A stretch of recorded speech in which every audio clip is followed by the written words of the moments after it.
Thank you, my friends.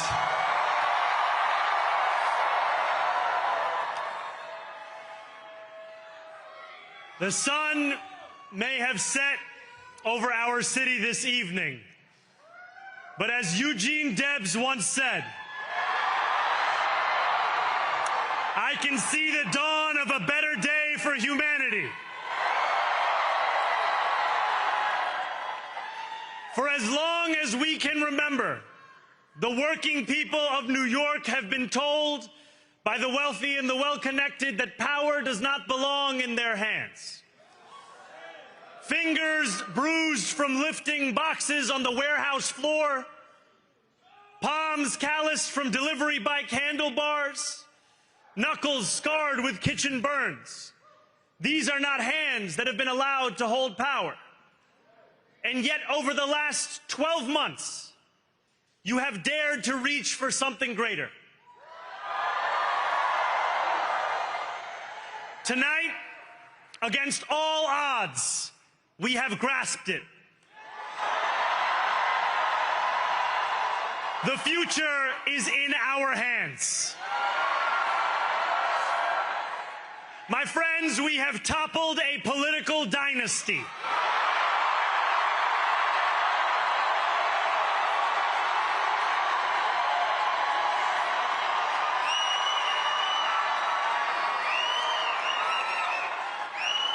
I wish Andrew Cuomo only the best in private life. But let tonight be the final time I utter his name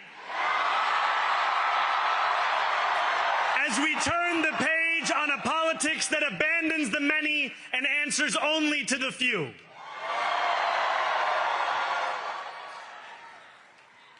New York, tonight you have delivered a mandate for change,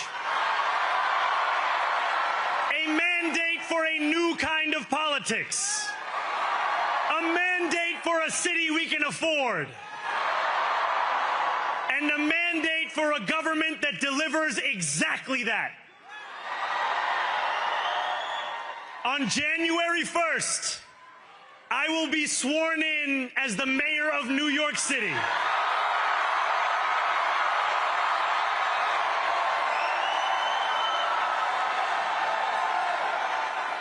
And that is because of you. So before I say anything else, I must say this. Thank you. Thank you to the next generation of New Yorkers who refused to accept that the promise of a better future was a relic of the past. You showed that when politics speaks to you without condescension, we can usher in a new era of leadership. We will fight for you because we are you. Or as we say on Steinway, ana minkum wa ilaykum.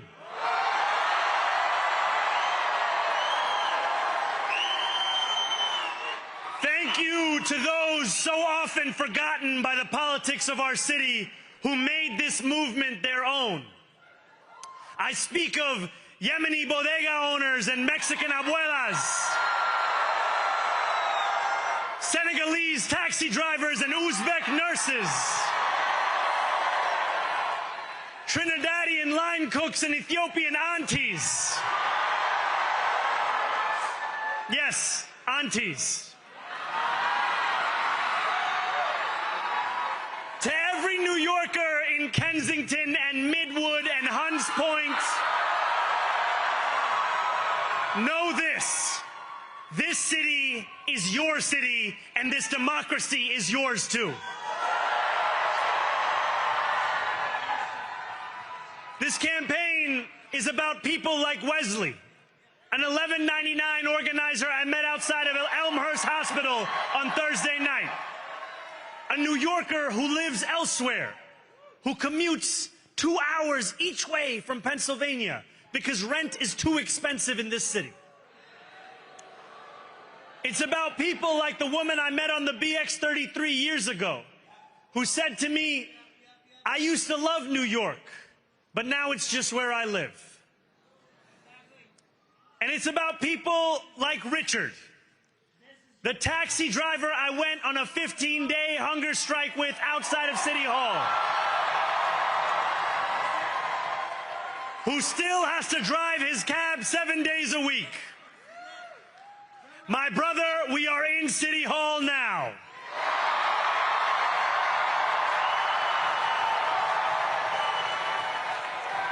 This victory is for all of them, and it's for all of you. The more than 100,000 volunteers who built this campaign into an unstoppable force. Because of you, we will make this city one that working people can love and live in again. With every door knocked, every petition signature earned, and every hard-earned conversation, you eroded the cynicism that has come to define our politics. Now, I know that I have asked for much from you over this last year. Time and again, you have answered my calls. But I have one final request. New York City, breathe this moment in. We have held our breath for longer than we know. We have held it in anticipation of defeat. Held it because the air has been knocked out of our lungs too many times to count. Held it because we cannot afford to exhale. Thanks to all of those who sacrificed so much, we are breathing in the air of a city that has been reborn.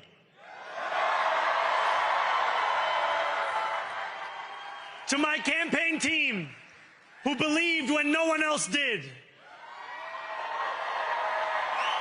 and who took an electoral project and turned it into so much more, I will never be able to express the depth of my gratitude.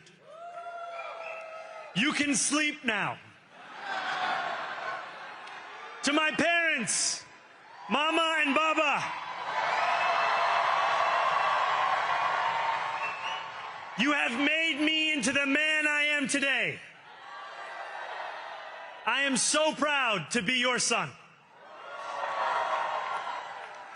And to my incredible wife, Rama,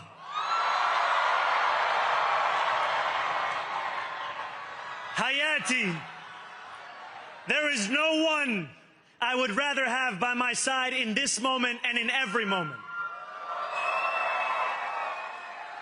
To every New Yorker, whether you voted for me, for one of my opponents, or felt too disappointed by politics to vote at all, thank you for the opportunity to prove myself worthy of your trust. I will wake each morning with a singular purpose: to make this city better for you than it was the day before. There are many who thought this day would never come, who feared that we would be condemned only to a future of less, with every election consigning us simply to more of the same. And there are others who see politics today as too cruel for the flame of hope to still burn. New York, we have answered those fears. Tonight we have spoken in a clear voice. Hope is alive. Hope is a decision that tens of thousands of New Yorkers made day after day, volunteer shift after volunteer shift, despite attack ad after attack ad. More than 1 million of us stood in our churches, in gymnasiums, in community centers, as we filled in the ledger of democracy. And while we cast our ballots alone, we chose hope together. Hope over tyranny. Hope over big money and small ideas. Hope over despair. We won because New Yorkers allowed themselves to hope that the impossible could be made possible. And we won because we insisted that no longer would politics be something that is done to us. Now it is something that we do.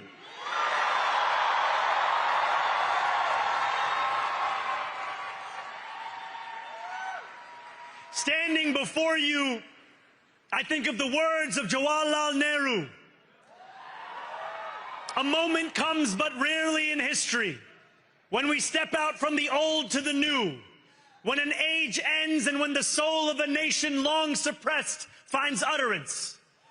Tonight we have stepped out from the old into the new. So let us speak now with clarity and conviction that cannot be misunderstood about what this new age will deliver and for whom. This will be an age where New Yorkers expect from their leaders a bold vision of what we will achieve, rather than a list of excuses for what we are too timid to attempt. Central to that vision will be the most ambitious agenda to tackle the cost of living crisis that this city has seen since the days of Fiorella LaGuardia.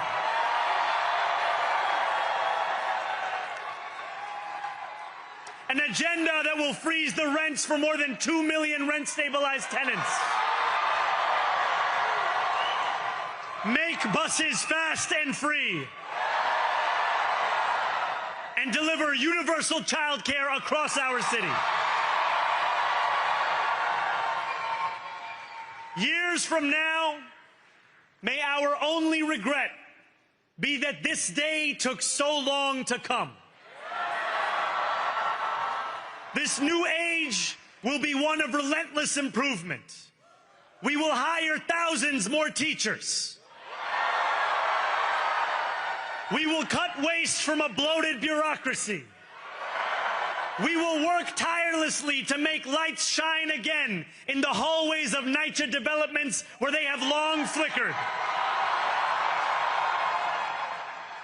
Safety and justice will go hand in hand as we work with police officers to reduce crime and create a department of community safety that tackles the mental health crisis and homelessness crises head on. Excellence will become the expectation across government, not the exception. In this new age we make for ourselves, we will refuse to allow those who traffic in division and hate to pit us against one another. In this moment of political darkness, New York will be the light. Here, we believe in standing up for those we love. Whether you are an immigrant, a member of the trans community, one of the many black women that Donald Trump has fired from a federal job, a single mom still waiting for the cost of groceries to go down, or anyone else with their back against the wall, your struggle is ours too. And we will build a city hall that stands steadfast alongside Jewish New Yorkers and does not waver in the fight against the scourge of anti-Semitism. Where the more than 1 million Muslims know that they belong. Not just in the 5 boroughs of this city, but in the halls of power. No more will New York be a city where you can traffic in Islamophobia and win an election.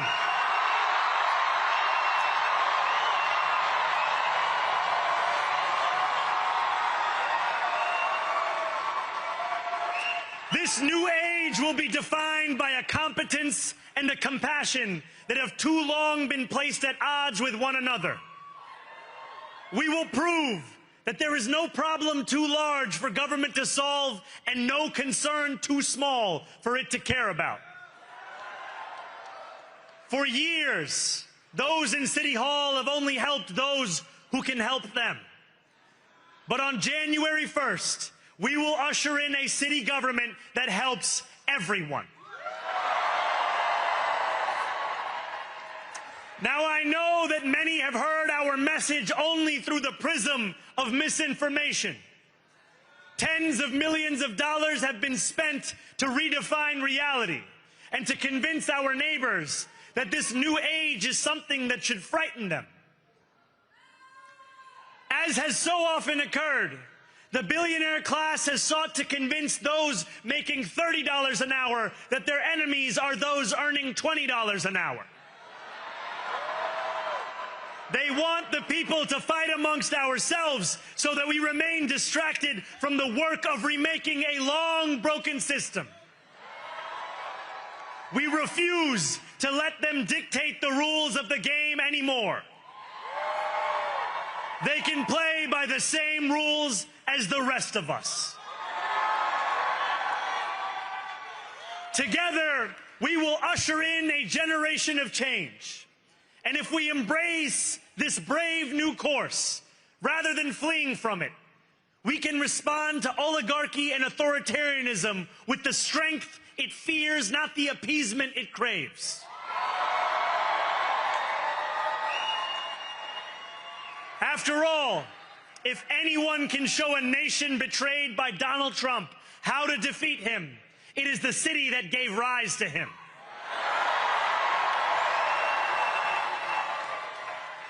And if there is any way to terrify a despot, it is by dismantling the very conditions that allowed him to accumulate power. This is not only how we stop Trump, it's how we stop the next one. So, Donald Trump, since I know you're watching, I have 4 words for you. Turn the volume up.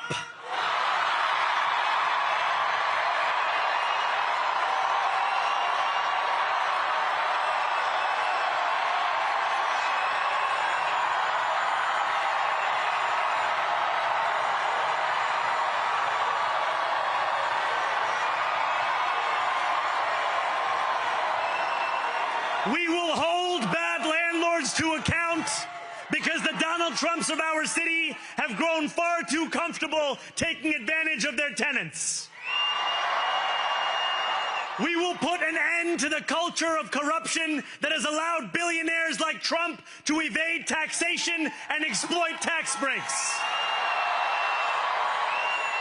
We will stand alongside unions and expand labor protections, because we know, just as Donald Trump does, that when working people have ironclad rights, the bosses who seek to extort them become very small indeed. New York will remain a city of immigrants, a city built by immigrants, powered by immigrants, and as of tonight, led by an immigrant.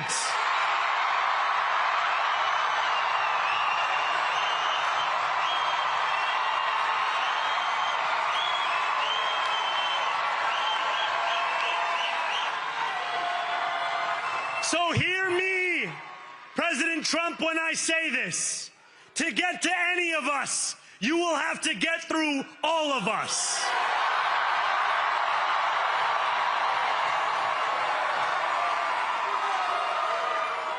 When we enter City Hall in 58 days, expectations will be high.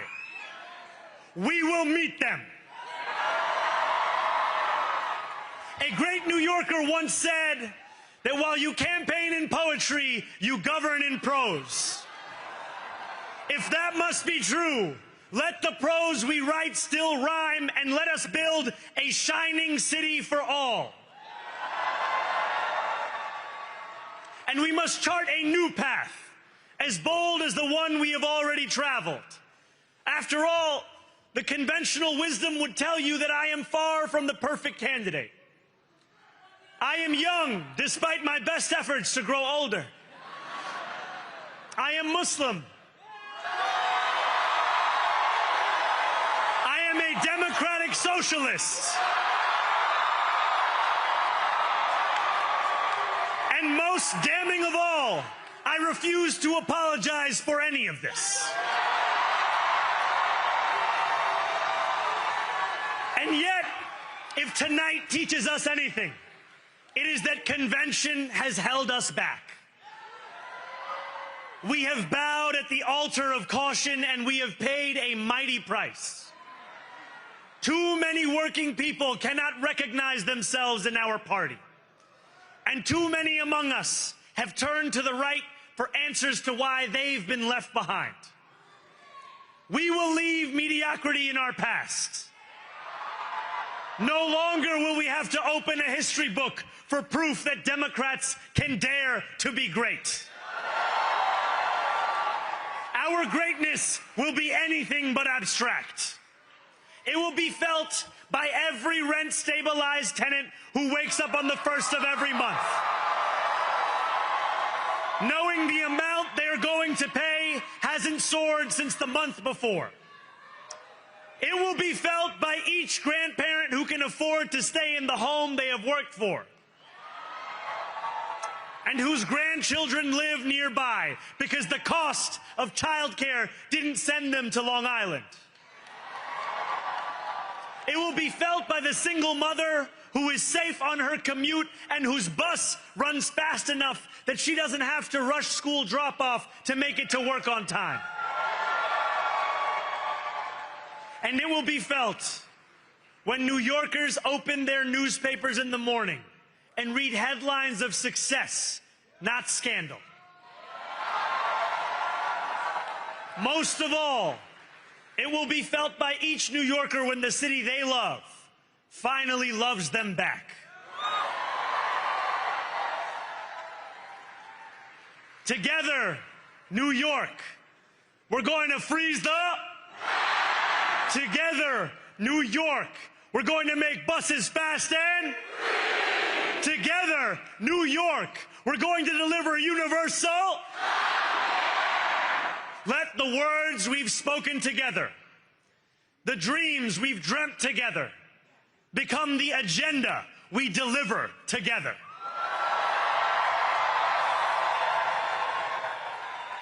New York, this power, it's yours.